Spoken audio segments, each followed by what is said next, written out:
Mummy जी एक प्रश्न था मेरे दिमाग में, हाँ, हाँ। अगर वो प्रश्न कैसा है पता नहीं, मैं पूछता हूँ। हुँ। अ, हम लोग ने अ, मतलब आपने पिछली बार जब बता रहे थे कि पहले खुद को जाने कि हम कुछ नहीं हैं, फिर हुँ, दूसरी स्टेप में आपको पता चलेगा और मैं और दूसरे में भिन्नता भी नहीं है और तीसरे में हर हुँ, जगह परमात्मा दिखाई देगा। हुँ, लेकिन बराबर। पहला जो प्रश्न है ना, जो मैं कुछ नहीं हूँ, वो और हमारा जो कभी कुछ हमारा कर्तव्य होगा, दायित्व होगा, तो उसके लिए जो कमिटमेंट होता है, जब जिस चीज़ मैं हुँ, नहीं होऊँगा, हमारा वो कर्तव्य निष्ठा कब नहीं हो जाएगा क्या? नहीं होगा। देखो, उसको ऐसे समझो, करता तो सब कुछ मैं ही हूँ। सबसे पहले क्या रहता है, सब कुछ मैं ही करता हूँ। मैं स्कूल जाता हूँ, मैं ऑफ़िस जाता हूँ, मैं खाना खाता हूँ, मैं लोगों से अच्छा व्यवहार करता हूँ, मैं बुरा व्यवहार करता हूँ, मैं गुंडा हूँ, मैं संत हूँ, मैं मवाली हूँ। ऐसा हम दिन भर सुबह से शाम तक हम यही सुनते हैं ना। तो जब हमको धीरे-धीरे जब हम साधना मार्ग में आते हैं और साधना करते हैं, तो हमको मुक्त होना है इससे, कर्ताभिमान से मुक्त होना है। तो ऐसा थोड़ी कि आज आप साधना करोगे और दूसरे दिन ही आप कर्ताभिमान से मुक्त हो जाओगे। तो साधना मार्ग में गुरु क्या बताते हैं कि आप कोई भी साधना मार्ग में हो, किसी भी तरह की साधना करते हो, सत्संग करते हो और आप जो भी कार्य करते हो, तो करते आप ही हो, क्योंकि ये कर्म भूमि है। हम ही कर रहे हैं, खाना भी हम ही बना रहे हैं, नौकरी भी हम ही कर रहे हैं, स्नान भी हम ही कर रहे हैं, घर की साफ-सफाई भी हम ही कर रहे हैं और समाज में जो व्यवहार है अलग-अलग हम उनको सबको निभा रहे हैं, रिश्तेदारी में भी हम सब जगह उसमें इन्वॉल्व हैं। तो हम जो भी कार्य कर रहे हैं, उसको हमको रात को सोते समय परमात्मा को देना है। जैसे आप जप-तप करते हो, तो आप जो जप-तप करते हो वो भी परमात्मा को देना है। मैं जप नहीं करता, आप करवाते हो। क्योंकि ऐसा जाणिव करना, अपने आप को ऐसा ज्ञान में लाना, ऐसा समझाना, ऐसा बताना कि मेरी हृदय की धड़कन कौन धड़का रहा है? हम नहीं धड़का रहे। हमारा उसमें कोई इंटरफेयर है? नहीं है।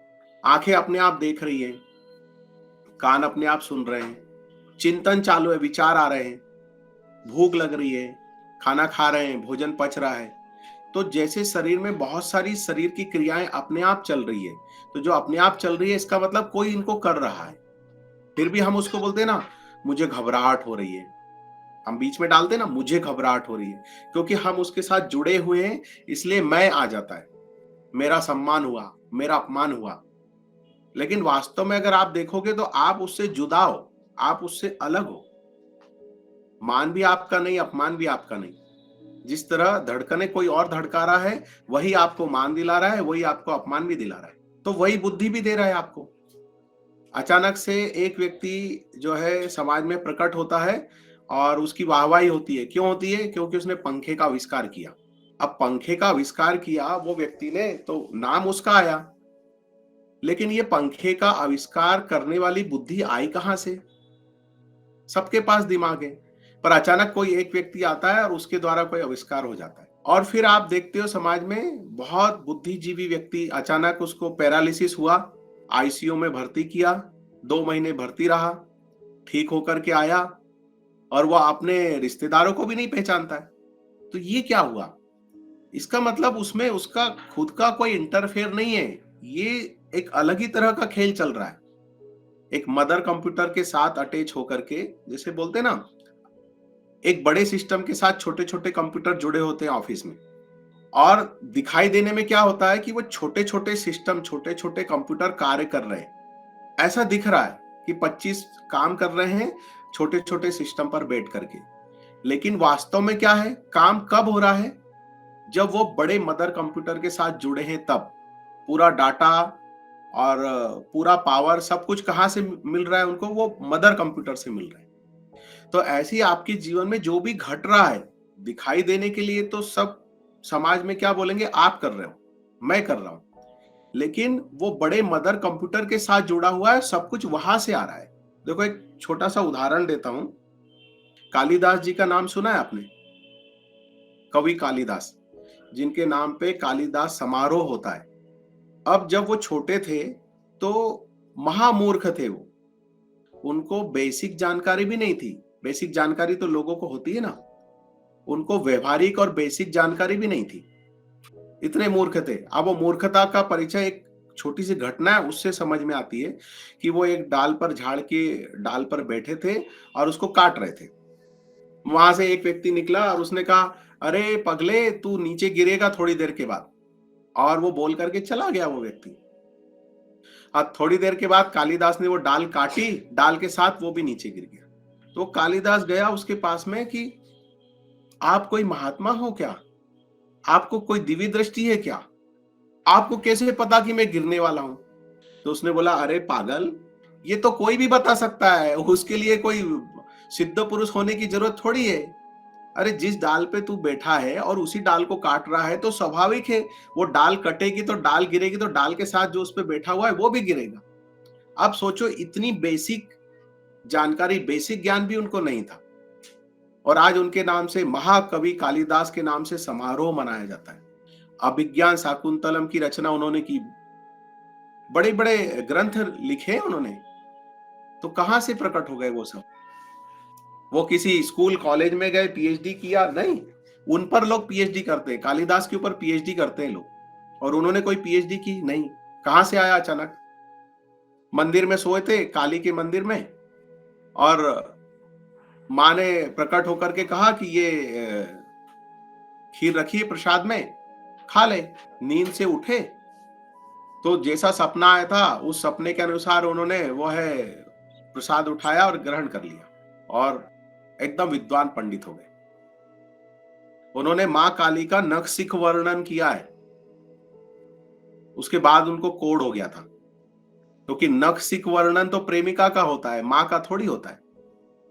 अब मां का नखशिख वर्णन कर दिया तो ज्ञानियों की ऐसी मान्यता है, ज्ञानी जन ऐसे कहते हैं कि जब उन्होंने मां काली का नखशिख वर्णन किया तो उसके बाद उनके कोप से उनको फिर बाद में कोढ़ हो गया था। तो ये कहां से आया ये ज्ञान? इसका मतलब है, बहुत सारे हम उदाहरण देखते हैं जीवन में, बहुत सारी चीजें देखते हैं। जो 10वीं 11वीं तक सेकेंड डिवीजन बच्चा पास होता था और फिर अचानक कॉलेज में आके उसको गोल्ड मेडलिस्ट हो गया, टॉप में आने लग गया। और कई बच्चे जो है बचपन में बहुत ब्रिलियंट होते थे, मेरिट में आते थे, A++ मिलता था उनको, और बाद में कॉलेज में आ गए एकदम मूर्ख हो गए।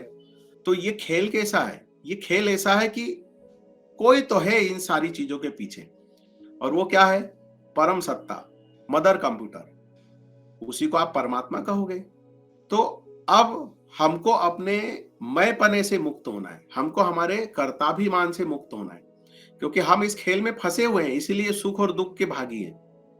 सुख भी हम ही पा रहे हैं, दुख भी हम ही पा रहे हैं। अहम भी हमको ही होता है और अहम पीड़ित भी हमारा ही होता है। तब उसके लिए कहते हैं कि आप जो भी करते हो, रोज प्रार्थना करो रात को सोते समय कि आपके जो भी इष्ट हैं, हे मेरे प्रभु, हे मेरे परमात्मा, आज जो कुछ भी सुबह से शाम तक मैंने किया, क्योंकि ये श्वास भी वही चला रहा है ना, शरीर में ऊर्जा भी वही दे रहा है ना। नहीं तो आप देखोगे कितने लोग ऐसे हैं जो है खूब विटामिन प्रोटीन खाते हैं फिर भी शरीर में ताकत नहीं आती है, बोलते शरीर को लग ही नहीं रहा है, लगता नहीं है। और कई ऐसे हैं जो खाली चटनी रोटी खाते हैं और उनका शरीर बलिष्ठ है, बहुत ताकत है उनमें। ये क्या खेल है? क्या मांझ रहा है? तो ये बात तो चीज समझ में आ गई कि इन सारी चीजों के पीछे कोई और ही है, मैं तो नहीं हूं।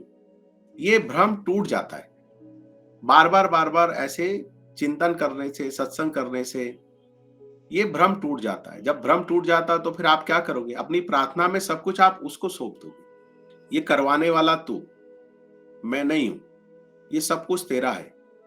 तो आप धीरे धीरे कर्ताभिमान से ऊपर उठ जाओगे। फिर क्या होगा?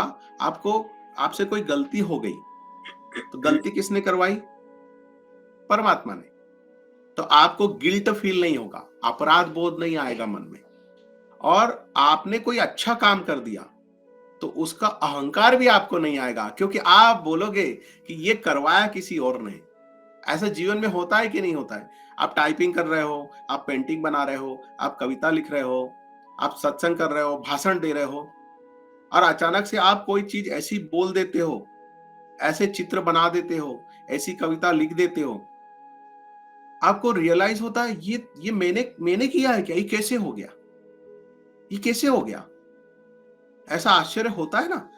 सामान्य लोगों को भी होता है, जरूरी नहीं कि वो साधना करते हो तो ही होगा। सामान्य जीवन में हम देखते हैं कि हमसे अचानक से कोई अद्भुत काम हो जाते हैं हमारे द्वारा, और वो इतने अद्भुत काम होते हैं कि हमको स्वयं पर शंका होती है, क्या वास्तव में ये मैंने किया है? पर अब लोग तो बोलते हैं हाउ यू डिड, आपने ये कैसे किया?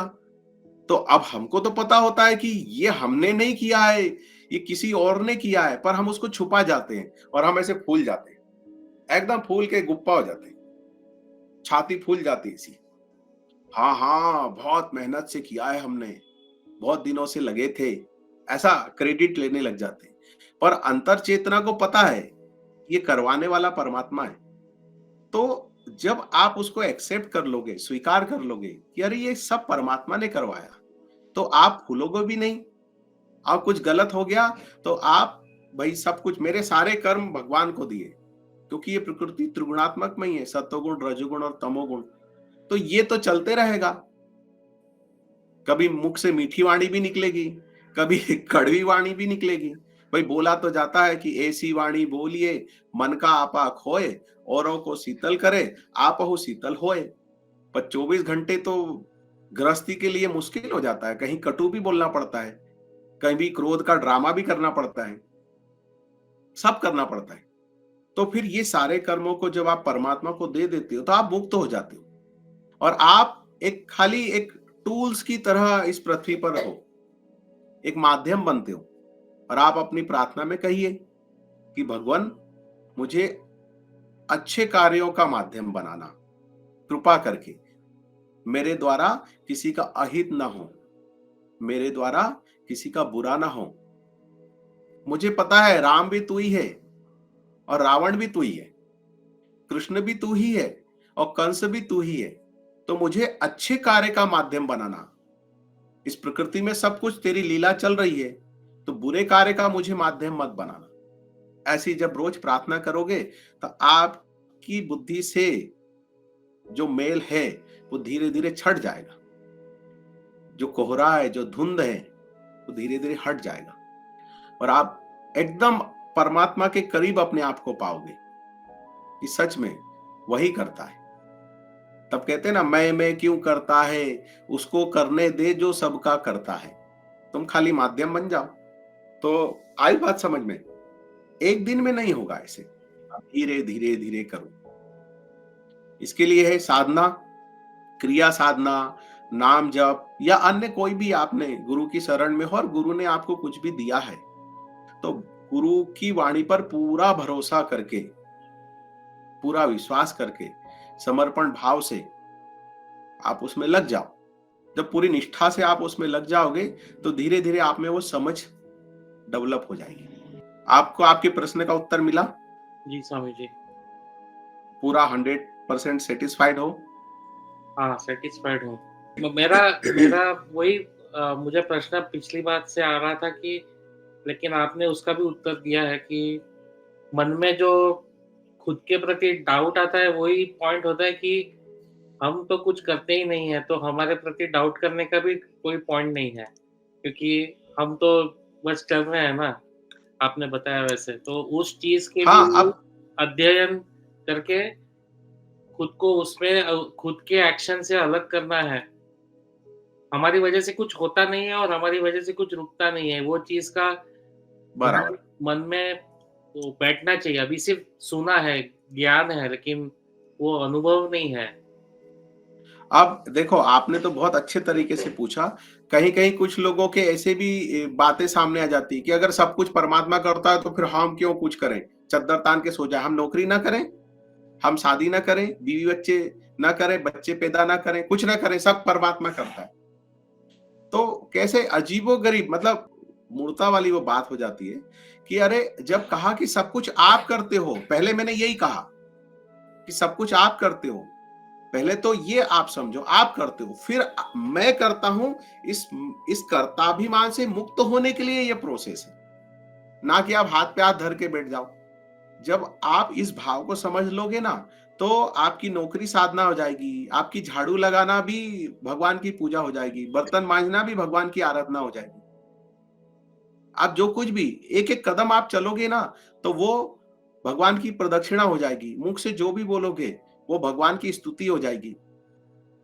तो कर्ताभिमान से मुक्त होने के लिए विधि है, ना कि आपको हाथ पे हाथ धर के आप बैठ जाओ इसके लिए। भाई बिना कर्म किए तो आप रह ही नहीं सकते हो ना, कर्म तो करना ही पड़ेगा। ये कर्म भूमि है और बड़े-बड़े अवतार आए, बड़े-बड़े महात्मा आए, उन्होंने भी अपने यही दिखाया उन्होंने कि ये कर्म भूमि है। तो सारे कर्म करते हुए उससे कैसे मुक्त होना है, ये उसमें एक विधि डाली जाती है, सूत्र है।